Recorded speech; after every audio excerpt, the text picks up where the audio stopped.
Phone দেন, phone দিয়ে শুরু করে দেন। আমার 10:30টায় আইন শৃঙ্খলা মিটিং আছে, আমি চলে যাবো। স্যারকে দিয়ে আমরা করাইনি, আমি আসে আমি ফোনে করে দেবো।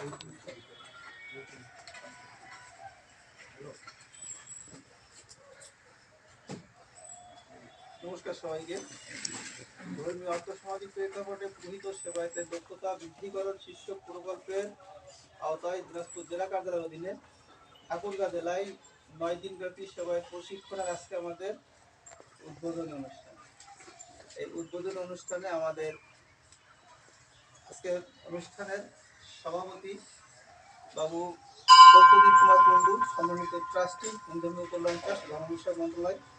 উনি ইতিমধ্যে আমাদের মাঝে এসে উপস্থিত হয়েছেন এবং উনি খুব ব্যস্ত মানুষ। আর সব থেকে বড় কথা হলো উনি